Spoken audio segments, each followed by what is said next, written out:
ร้อมเดียวกันนั้นท่านรองนายกรัฐมนตรีกระทรวงการต่างประเทศเข้าร่วมกองประชุมรัฐมนตรีต่างประเทศอาเซียนครั้งที่59แบบครบคณะกองประชุมรัฐมนตรีต่างประเทศอาเซียนครั้งที่59แบบวงแคบและกองประชุมปรึกษาหารือบ่เป็นทางการแบบเปิดกว้างเกี่ยวกับการจัดตั้งปฏิบัติ5ข้อตกลงของผู้นำอาเซียนในวันที่21กรกฎาคม2026ที่มะนิลาประเทศฟิลิปปินส์ทานทองสวรรค์ภูมิหารรองนายกรัฐมนตรีกระทรวงการต่างประเทศได้นำพาคณะผู้แทนลาวเข้าร่วมพิธีเปิดกองประชุมรัฐมนตรีต่างประเทศอาเซียนครั้งที่59อย่างเป็นทางการโดยการเป็นประธานของท่านนางมาเตราซาราซาโรรัฐมนตรีต่างประเทศฟิลิปปินส์มีบรรดารัฐมนตรีต่างประเทศอาเซียนเลขาธิการใหญ่อาเซียนภายหลังพิธีเปิดกองประชุม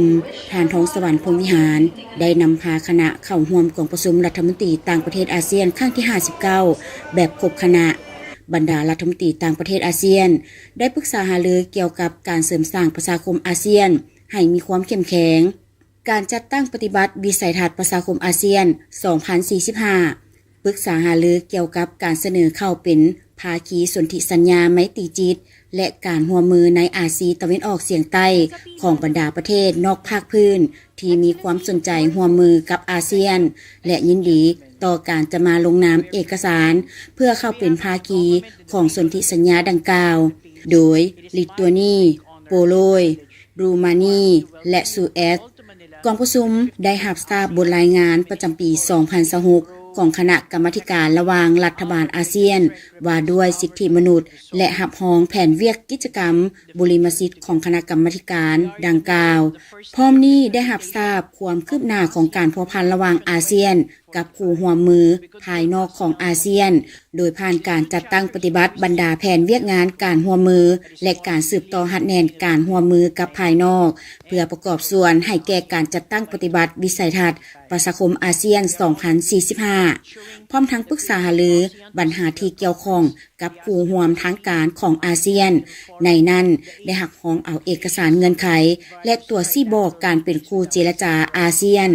ซึ่งจะเป็นเอกสารพื้นฐานสำหรับการประเมินการสมัครเป็นคู่ร่วมทางการอาเซียนแนใส่รับประกันการพัวพันร่วมมือกับอาเซียนของภายนอกจะประกอบส่วนอย่างแท้จริงต่ออาเซียน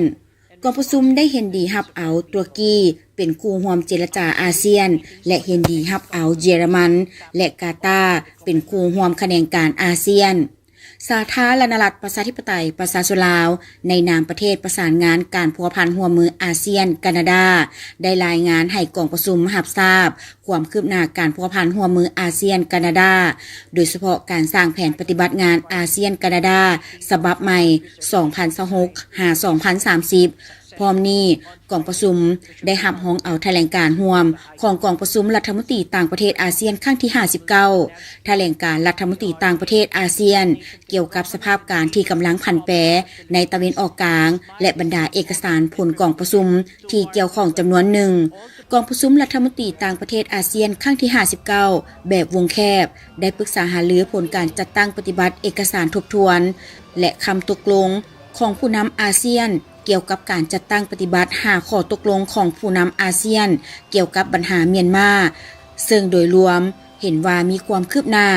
พร้อมนี้กองประชุมยังได้แลกเปลี่ยนคำคิดเห็นเกี่ยวกับปัญหาภาคพื้นและสากลที่พ้นเด่นที่มีความสนใจร่วมกันเป็นต้นแมนวิกฤตการด้านพลังงานการหลอกลวงทางออนไลน์อาชญากรรมข้ามชาติภัยพิบัติทางธรรมชาติสภาพการอยู่ตะวันออกกลางและอื่นๆกองประชุมปรึกษาหารือบ่เป็นทางการแบบเปิดกว้างเกี่ยวกับการจัดตั้งปฏิบัติ5ข้อตกลงของผู้นำอาเซียน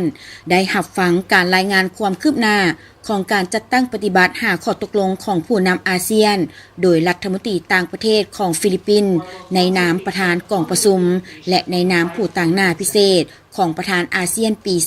2026เกี่ยวกับปัญหาเมียนมาพร้อมนั้นกองประชุมได้แลกเปลี่ยนทัศนะเกี่ยวกับทิศทางในต่อหน้าเพื่อสุกยูการปฏิบัติ5ข้อตกลงดังกล่าว